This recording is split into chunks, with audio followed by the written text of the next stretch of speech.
Assalamualaikum warahmatullahi wabarakatuh. Selamat datang di video pembelajaran kali ini.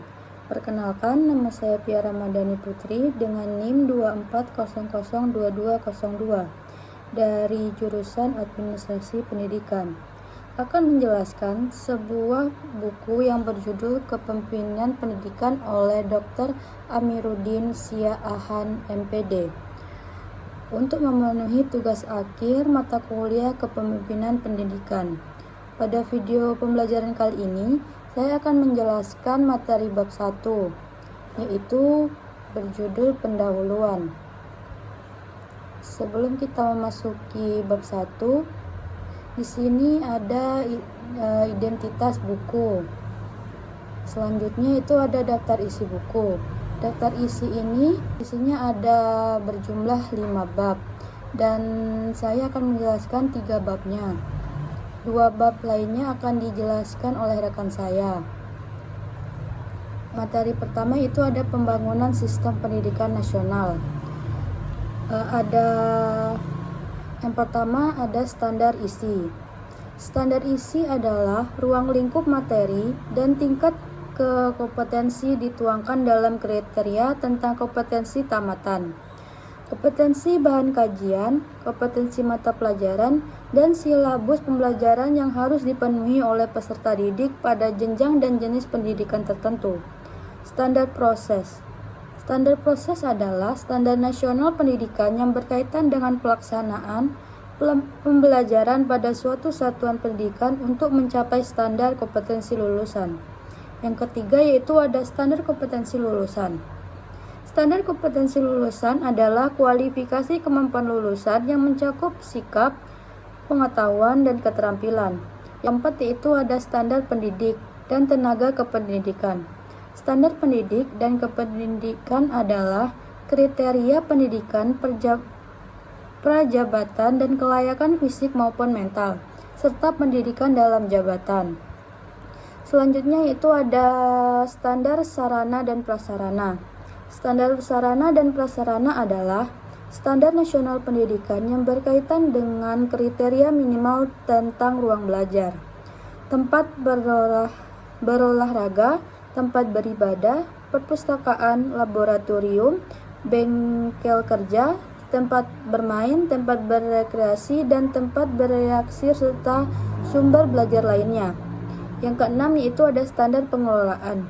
Standar pengelolaan adalah standar nasional pendidikan yang berkaitan dengan perencanaan, pelaksanaan, dan pengawasan kegiatan pendidikan pada tingkat satuan pendidikan, kabupaten atau kota, provinsi atau nasional agar tercapai efisien dan efektivitas penyelenggaraan pendidikan. Yang ketujuh yaitu ada standar pembiayaan. Standar pembiayaan adalah standar yang mengatur komponen dan besarnya biaya operasi satuan pendidikan yang berlaku selama 1 tahun. Yang 8 yaitu ada standar penilaian pendidikan. Standar penilaian pendidikan adalah standar nasional pendidikan yang berkaitan dengan adanya mekanisme, prosedur, dan instrumen penilaian hasil belajar peserta didik. Selanjutnya itu ada poin kedua, tentang pentingnya kepemimpinan dalam lembaga pendidikan. Pentingnya peran kepemimpinan pada lembaga pendidikan dapat dilihat dari proses manajemen lembaga tersebut. Penerapan manajemen lembaga pendidikan melibatkan sepenuhnya pemimpin dalam mengolah seluruh sumber daya yang tersedia pada lembaga tersebut. Lembaga pendidikan yang dimaksud adalah sekolah. Pimpinan lembaga pendidikan bertanggung jawab dan yakin bahwa kegiatan yang terjadi di lembaga adalah menggarap rencana dengan benar lalu mengerjakan dengan benar pula. Oleh karena itu, visi dan misi lembaga harus dipahami terlebih dahulu sebelum menjadi titik tolak prediksi dan sebelum disosialisasikan. Manajemen sekolah bertujuan untuk 1. Meningkatkan mutu pendidikan melalui kemandirian dan inisiatif sekolah dalam mengelola dan memberdayakan sumber daya yang tersedia. Yang kedua yaitu meningkatkan kepedulian warga sekolah dan masyarakat dalam menyelenggarakan pendidikan melalui pengambilan keputusan bersama. Yang ketiga itu ada meningkatkan Tanggung jawab sekolah kepada orang tua, masyarakat, dan pemerintah tentang mutu sekolah. Yang keempat yaitu ada meningkatkan kompetensi yang sehat antara sekolah tentang mutu pendidikan yang akan dicapai. Kepemimpinan instruksional menurut berbagai penelitian merupakan praktik yang paling penting dan berkaitan langsung dengan efek langsung dan tidak langsung yang melibatkan. Yang pertama yaitu ada bekerja secara langsung dengan guru untuk meningkatkan efektivitas pembelajaran di kelas melalui evaluasi, supervisi, pemodelan, dan dukungan lain yang berfungsi membantu guru dalam mencapai efektivitas pembelajaran. Yang kedua itu menyediakan sumber daya dan mengembangkan profesional guru seperti pendidikan dan pelatihan untuk memperbaiki pengajaran. Yang ketiga ada mengkoordinasikan dan mengevaluasi kurikulum pengajaran dan penilaian. Secara rutin memantau kemajuan pengajaran dan kemajuan siswa.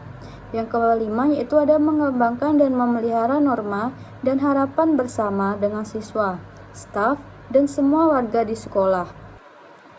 Poin ketiga yaitu ada problematika kepemimpinan dalam mengelola pendidikan. Yang pertama yaitu kondisi baik atau tidaknya masuknya sumber daya manusia setiap kepala sekolah, guru, staf, tata usaha, dan siswa.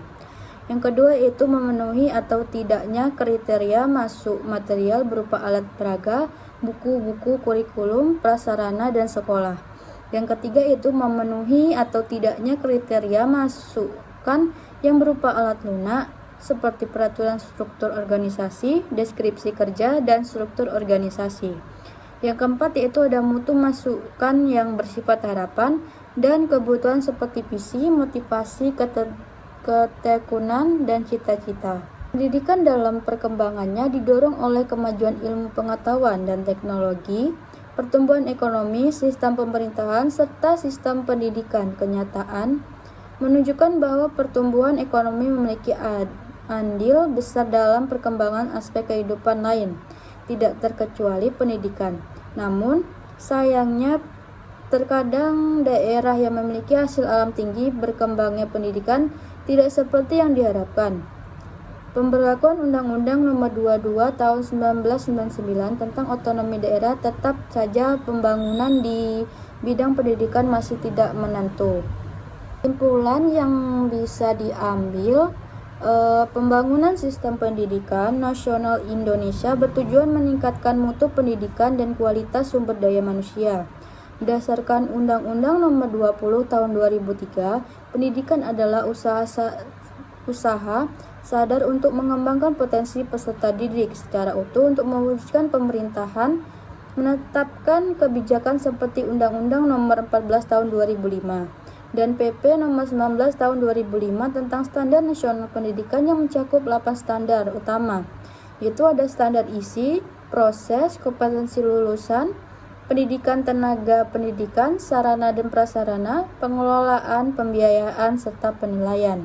Semua standar ini menjadi pedoman dalam pembangunan sistem pendidikan yang bermutu, meskipun tantangan dalam pelaksanaannya masih perlu terus diatasi melalui perbaikan berkelanjutan. Ini adalah daftar pustaka dari buku Kepemimpinan Pendidikan. Terima kasih atas perhatiannya. Assalamualaikum warahmatullahi wabarakatuh.